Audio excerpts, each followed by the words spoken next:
नमस्कार, स्वागत आहे माझं यूट्यूब चॅनलमध्ये। आज मी बनवणार आहे रक्षाबंधन स्पेशल रेसिपी। तर आज मी बनवणार आहे गुलाबजामुन। गुलाबजामुन मी आज ब्रेडपासून बनवणार आहे। तर व्हिडिओ आवडल्यास व्हिडिओला लाईक करा। तर मी घेतले आहे इथे एक ब्रेडचा पुडा। ब्रेडचे साइड कापलेली नाही आहे, कापून घेतली तरी चालते। तर मी सर्व ब्रेड एका भांड्यामध्ये तोडून घेणार आहे, तुकडे करून घेणार आहे त्याचे। त्यानंतर मी त्यामध्ये अर्धा कप दूध टाकून घेणार आहे। अर्धा कपाला थोडे कमी दूध टाकायचे, नंतर वाटल्यास तर थोडे अजून टाकायचे। पाक बनवण्यासाठी मी 1 कप घेतलेला आहे साखर। त्यानंतर 1.5 कप मी पाणी घेणार आहे, हे बघा, आणि पाक बनवण्यासाठी ठेवून देणार आहे। एकदम सोपी अशी रेसिपी आहे। त्यानंतर मी टेस्ट येण्यासाठी मी थोडी वेलची पाकामध्ये टाकलेली आहे। तोपर्यंत आपलं ब्रेडही भिजून गेलेले आहे। मी ब्रेडचा असा गोळा, निब्बर गोळा असा करून घेणार आहे। व्यवस्थित असे ब्रेड मिक्स करून घ्यायचे।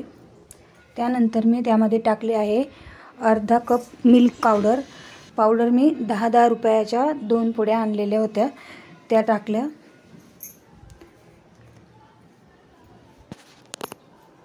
सर्व साहित्य मिक्स करून मी त्याचा गोळा तयार करून घेतलेला आहे। हे बघा, अशा प्रकारे गोळा तयार झालेला आहे। त्यानंतर मी तूप घेतलेले आहे आणि छोटे छोटे गुलाबजामुनचे मी गोळे करून घेणार आहे। गुलाबजामुनच्या आकारामध्ये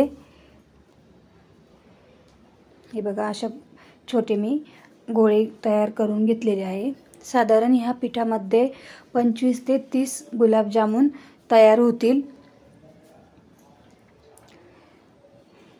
हे बघा, थोडे तुपाचा हात लावून गुलाबजामुन तयार करून घ्यायचे।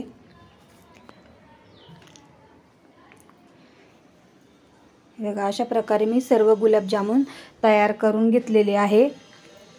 त्यानंतर तोपर्यंत पाकही तयार झालेला आहे। हे बघा, एक तारी पाक तयार झालेला आहे। कढाई पण मी गरम करण्यासाठी ठेवलेली होती आणि गुलाबजामुन तळून घ्यायचे। गुलाबजामुन मंद आचेवर तळून घ्यायचे, छान असा कलर येईपर्यंत।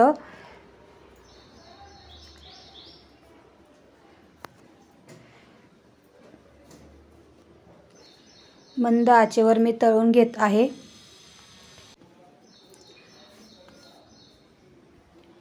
हे बघा, किती छान दिसत आहे गुलाबजामुन।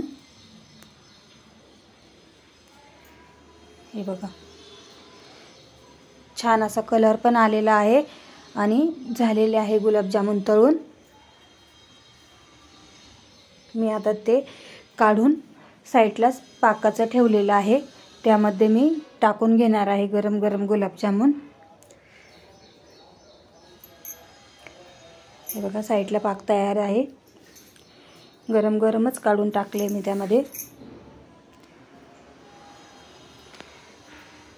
तर मी सर्व गुलाबजामुन तळून घेणार आहे।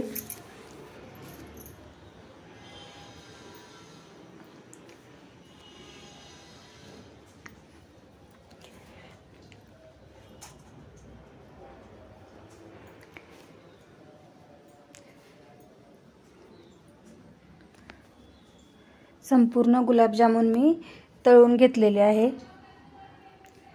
आणि पाकामध्ये पण टाकून घेतलेले आहे।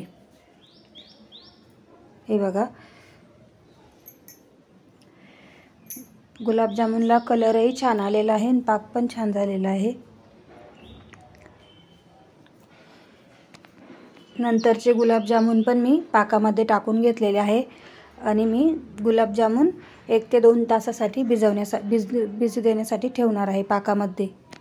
तर तुम्हाला गुलाबजामुन कसे वाटले, व्हिडिओ तुम्हाला कसा वाटला, व्हिडिओला लाईक करा, सबस्क्राईब करा, शेअर करा, छान कमेंट्स करा।